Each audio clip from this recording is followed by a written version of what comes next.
રાજકોટ મહાનગરપાલિકા દ્વારા 78મા સ્વાતંત્ર્ય પર્વની ઉજવણી કરવામાં આવી હતી। સ્વાતંત્ર્ય પર્વની ઉજવણી અટલ સરોવર ખાતે કરવામાં આવી હતી। આ ધ્વજવંદન કાર્યક્રમમાં મેયર નૈના પેઢડિયાના હસ્તે ધ્વજવંદન કરવામાં આવ્યું હતું। ધ્વજવંદન બાદ મેયર દ્વારા પ્રજાજોગ ઉદ્બોધન કરાયું હતું। ત્યારે આ પ્રસંગે રાજકોટના સફાઈ કામદારોનું સન્માન પણ કરવામાં આવ્યું હતું। તેમજ મેયર નૈના પેઢડિયાએ જણાવ્યું હતું કે આજના દિવસે લોકો એક સંકલ્પ લઈ સ્વચ્છતા તરફ એક પગલું ભરવામાં આવે, સાથે જ આ વિકાસની યાત્રામાં લોકો પણ જોડાય।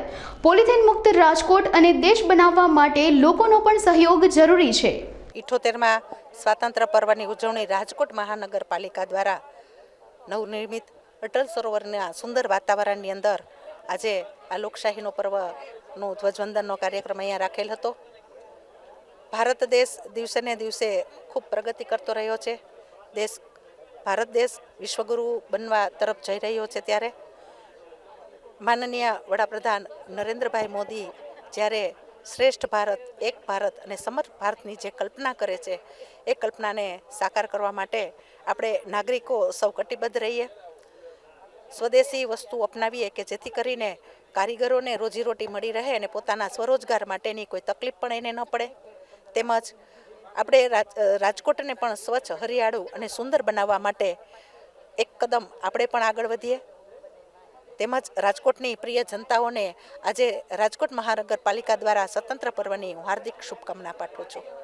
આમ જોઈએ તો રાજકોટનો વિકાસ ખૂબ થતો રહ્યો છે। શિક્ષણ ક્ષેત્રે, ઉદ્યોગ ક્ષેત્રે તેમજ બાજુના ગ્રામ્ય વિસ્તાર ભળેલા છે અને જે ગ્રામ્ય વિસ્તારમાંથી રોજીરોટી મેળવવા માટે અહીંયા જ્યારે શહેર તરફ આવે છે ત્યારે રાજકોટને જરૂરિયાત મુજબ આપણે એક એમ્સ હોસ્પિટલ પણ આપેલી છે। હરવા ફરવા લાયક સ્થળ માટે અટલ સરોવર, પ્રદ્યુમન પાર્ક, રામવન પણ આપેલું છે। જેમ જેમ રાજકોટનો વિકાસ થતો જશે અને રાજકોટના નાગરિકોની જરૂરિયાત મુજબના વિકાસના કામોની અંદર આપણે પણ સાથે રાજકોટ મહાનગરપાલિકા વિકસિત થશે।